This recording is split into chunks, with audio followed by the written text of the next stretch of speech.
Hello, I'm Tyler and welcome back again to the Professor Podcast, and I'm joined today with Scottish Welterweight champion Mr. Corey McCulloch and his trainer Shug Ramsay. So hello lads, how are you both doing? How are you doing, Tyler? Good. Fantastic. Great. So first wanted to ask you, how did you get started boxing? I think I started boxing when I first moved here. I would have been about 13. Started boxing. I played for Arbroath youth team at that age. Yeah. And training was off one night, and it was one of the boys I played football with. His dad went to the boxing, and I went just because his son was going, and we had nothing else to do. And ever since then, it was an on-off thing. It wasn't something I've stuck with. I would maybe train for a couple of months, and then I would be off for 6 months. Yeah. It wasn't a first love type thing with boxing. It was just a bit of fun. Yeah. To start with, yeah. Yeah. So what was it like when you entered your first competition then? That would have been the Viewfield. God, that would have maybe been after 6 months. Yeah. When I first ever started, 6 months to a year. Yeah. But it was just little. It was a bit of an experience because there was loads of boys that had boxed at the Viewfield previously. Aye. And it's you kind of prepare yourself as a young kid. You can't prepare yourself for that kind of feeling, the nerves and everything before it. I think when you're in the gym training, it's easy. You know the people you're training with. Yeah. Everything's a bit relaxed, but when it hits you, when somebody you've never met before is coming to Yeah, I can imagine physically it's lay hands on different, you, it's a bit daunting. Yeah. I can't remember what it was like, but if it was I can imagine it being a lot worse than it is now. Yeah. It's still nerve-wracking to this day. Yeah. So where did you say it was? The Viewfield. Where was that? Viewfield Hotel. When did I get knocked in? A few years ago, it's flats now. No across from Timber Green shops. Yeah. There's a That big used to be a hotel hotel. Oh, aye. Yeah. There used to be loads of boxing shows in there. It was Yeah. Would you have even been born when that was there? Of course he would have. He's no 3. I wasn't a few years ago. It was knocked in ages ago. Or it was shut. Aye. A lot longer. Yeah, because I seem to remember it being empty for a while. Yeah. It was empty for years. Yeah. Empty for years, Yeah. That was where I had my first and second fights. Was there. I only fought there twice, and I'm sure it was the first and the second one. Yeah. But, I'll never forget that because we got with free after every fight. You got a free dinner ticket. Yeah. And it was that was the highlight after it. Of course. Straight to the bar with your little free dinner ticket and getting chips and beans. amazing. It was great.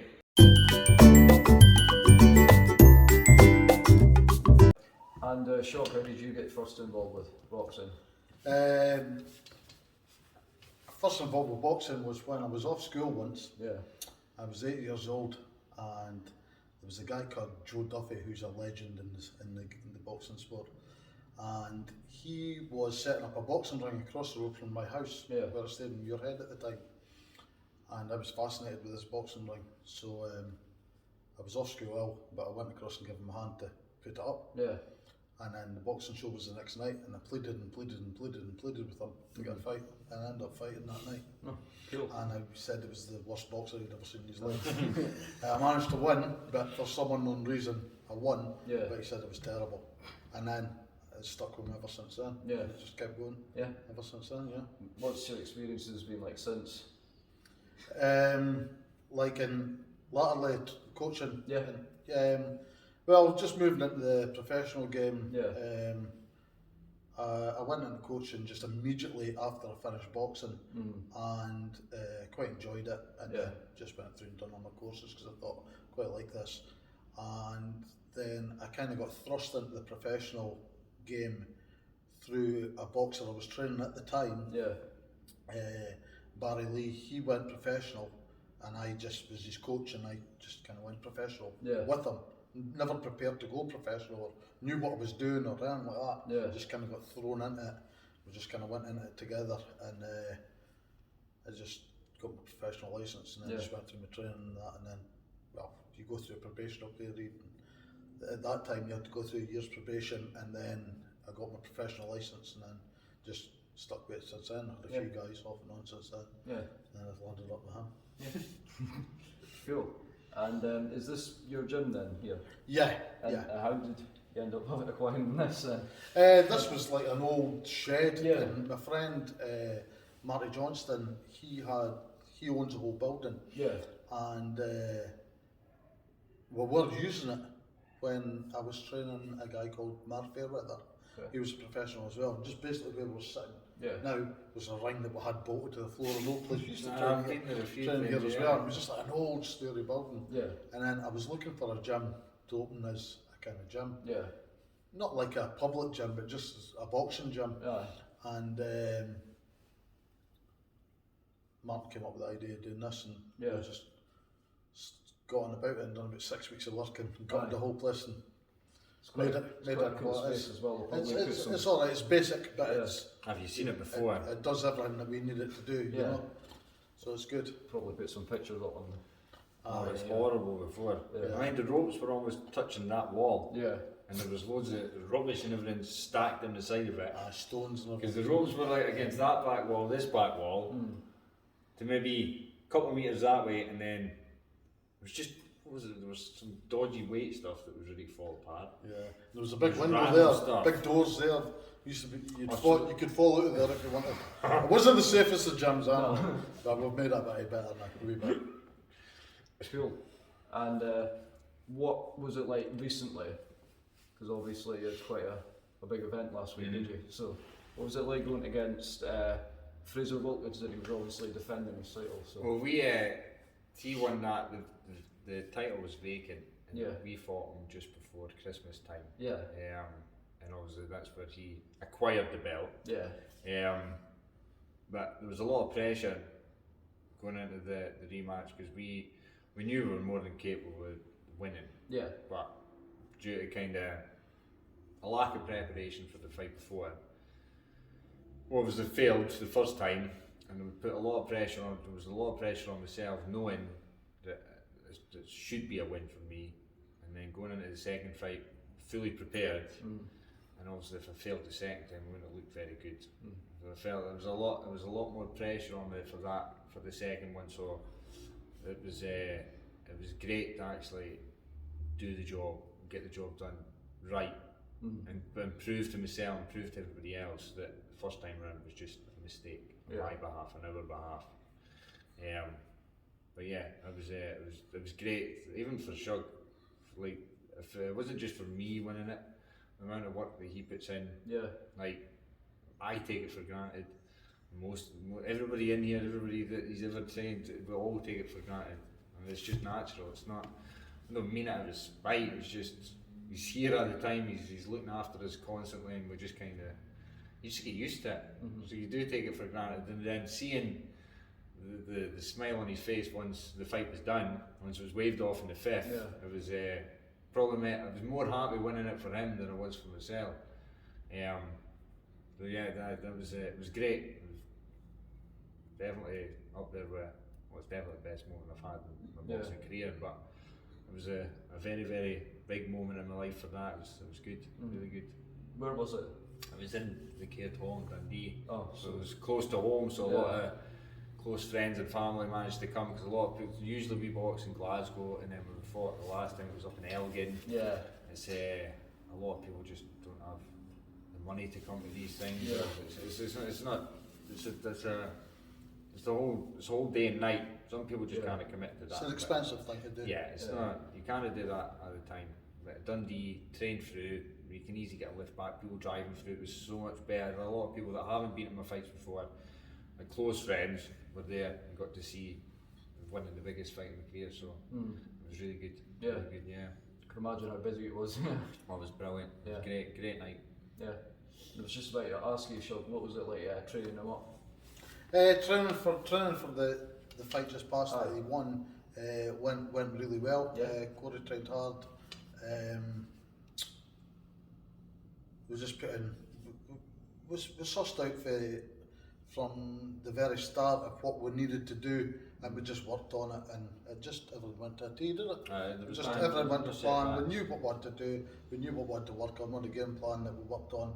We worked on that right from the start, right to the end, and it went perfect. It never always goes like that, but it did on this occasion. It did on this occasion. You know, and the lad he fought, Fraser, he's a good lad. He's technically good, but we managed to suss him out, so it was good. Cool. And what do you think's next?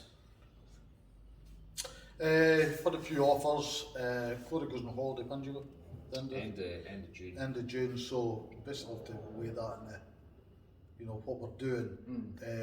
So maybe try and get a fight just before he goes away on holiday, maybe just like a 6-rounder or something like that, and then talk about titles when he comes back and get something lined up, either a defence his title or try and move on and go for something else. But we'll leave, that all kind of gets left up to our manager Sam Kinnock, who's done a brilliant job in giving Corey the opportunities and getting him, he gets us good fights, you know, and he does a brilliant job of looking after us, and so we kind of leave it to him. He comes up with ideas, we say yeah, no, or could we try something else, or yeah, that's a good idea, and then argue about the money, and then goes for there and Corey's to sell some tickets, and that's it. Cool. And how did you first get involved with sort of major tournaments like this? Well, I kind of went behind Shug's back to get that pro licence because it was offshore, and knowing being in the game now for what, 4 years, you can't. There's so much you need to give up. It's a full-time thing. Like trying to jump into it while working offshore I thought was going to work in my own head. I knew it would. Shug knew it would. It's fine when you start. The way pro boxing works, to start, you're not fighting in big fights. You can get away with not being 110%.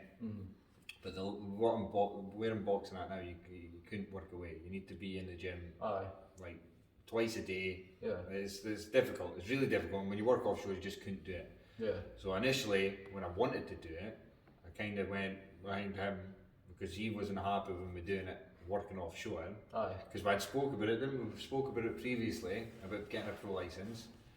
But I got a job offshore, and it was like, nah, I'm not doing it. So Shug side, he was always going to train me. I would have made sure he trained me. I wasn't going to go anywhere else. But I had to get my licence. When I got my licence, there was no turning back from him. It was making me feel terrible. Because he was asking me about it before, and I was like, Corey, you can't even commit to boxing amateur. You can't even like commit to that, train hard enough for that. No, it's not happening. Then he went and got his licence, so. Yeah, it's pretty easy to get if you know the right people. But I had me wanting offshore, in my experience, and I had no business in the pro game. I don't even know how we managed to pull it off, never mind win the title. You've learned on the job. Yeah. You know, as he's turned professional, he's learned on the job. And we all worked hard. Just worked hard. I think it's become 4. Was it 4 years on May? My pro debut was May 4th, and that fight was May 6th. Yeah. Is that 4 years? 4 years, yeah. But Jesus. It's hard work. Yeah. It's just as with everything in life, there's no substitute for hard work. That's how he's got there. Just hard work. That's it. And where was that debut 4 years ago? Hotel. It was in Aberdeen. Yeah. Doubletree. Hilton. I think it's shut down now. Doubletree Hilton. But yeah, 4 years ago. Jesus. Time we'll never get back. What'd that feel like? The day, well, like you say, because of my experience and whatnot, it was like a personal thing to turn pro and win a fight. I just wanted. Do you know what? I don't even think it was about winning. I just wanted to turn pro and have a fight. Yeah. I always wanted to say that I've done it.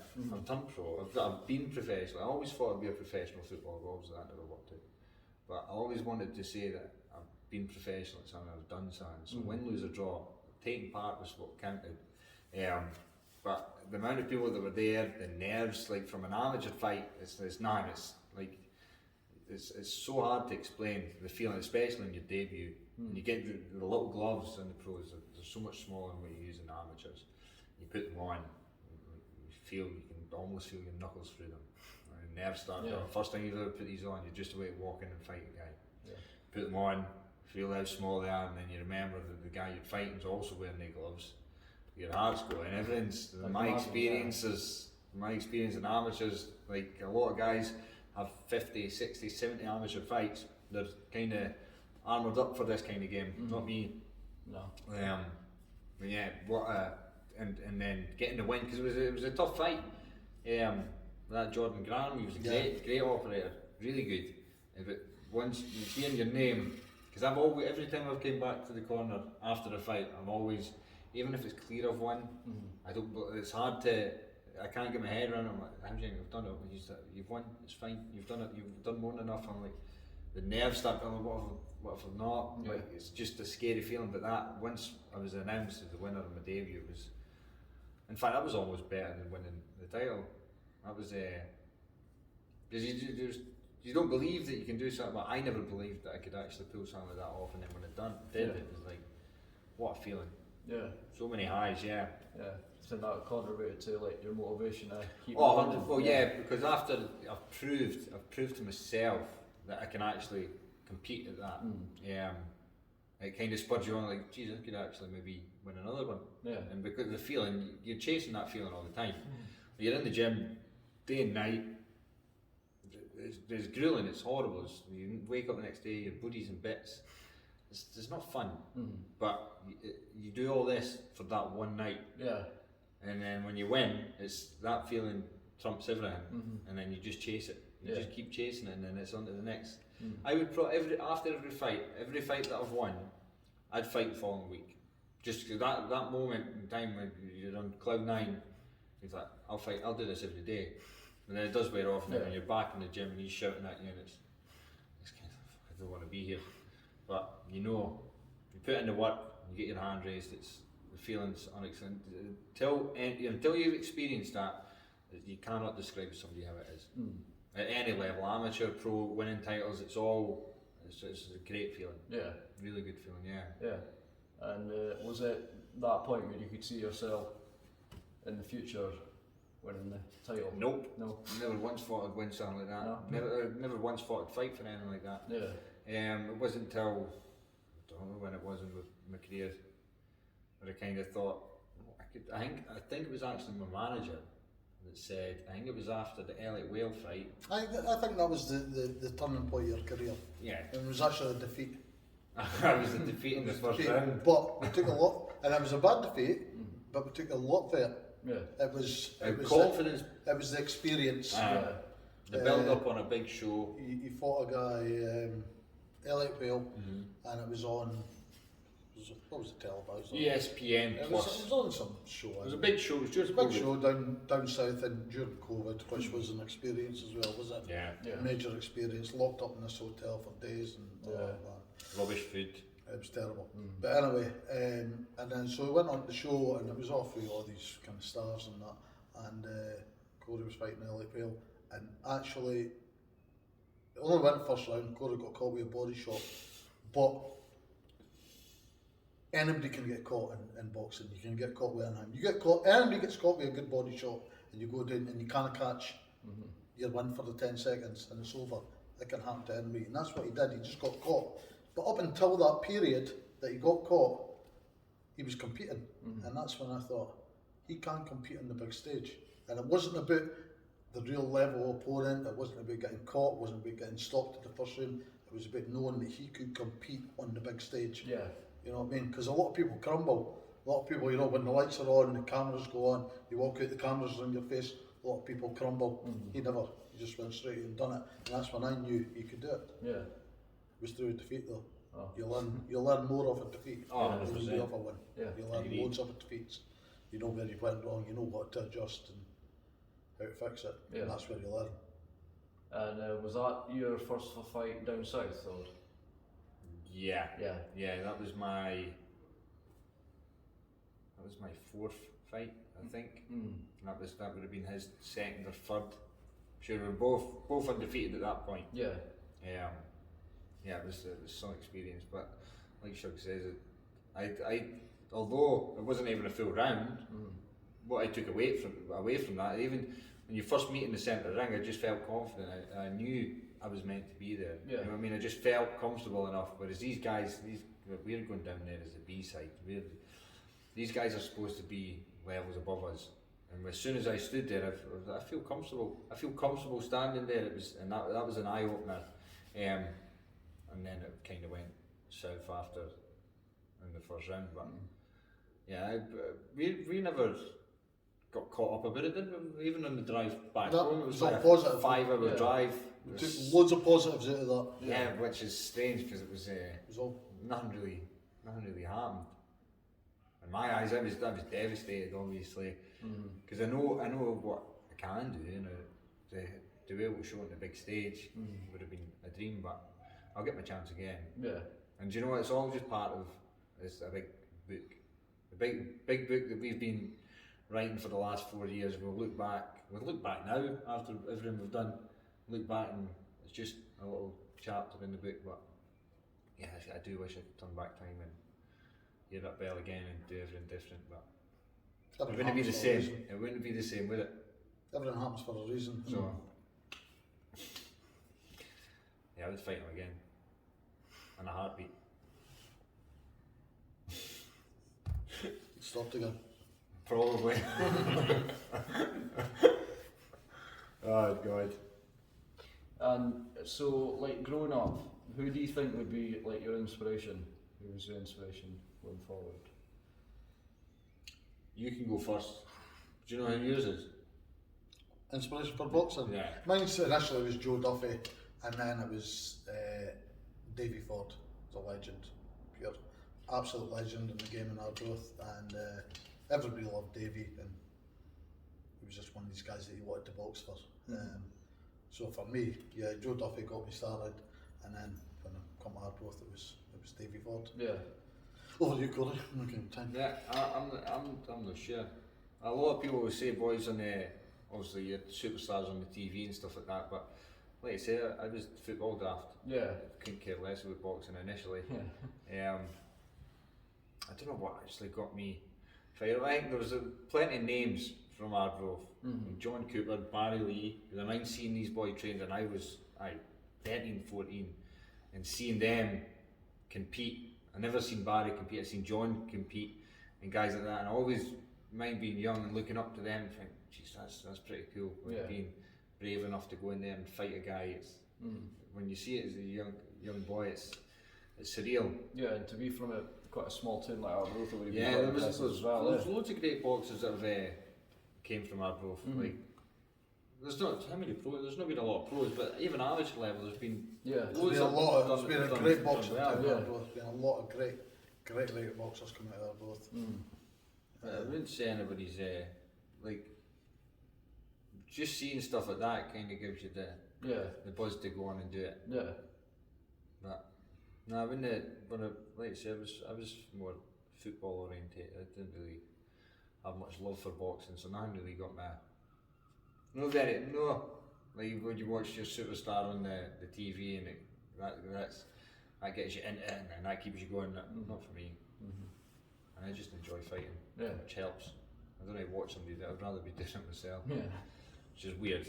Weird people like to fight. And my last question to finish up on, do you have any advice for any young people growing up who might be interested in getting into a sport or maybe even boxing? Do you have any advice for them? Any sport, for any youngster to get involved in, I think it's a great thing. Aye.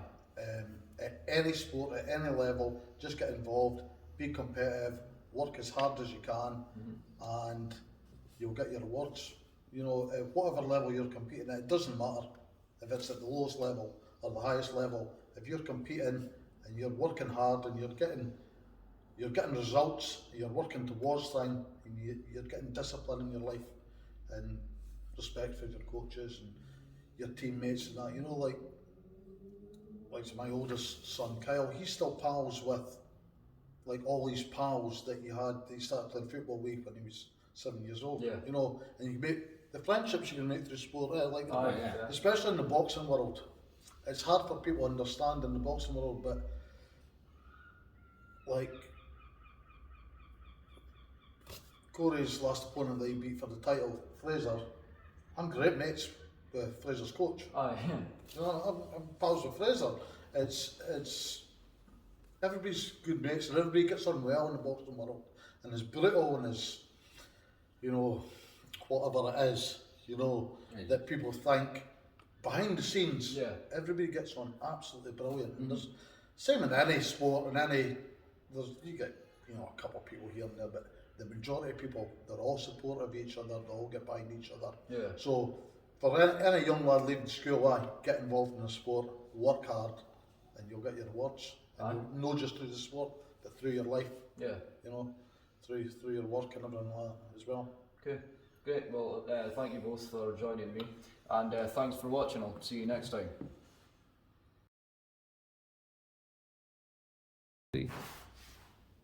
Hello, I'm Tyler, and welcome back again to the Professor. Start again, that's alright.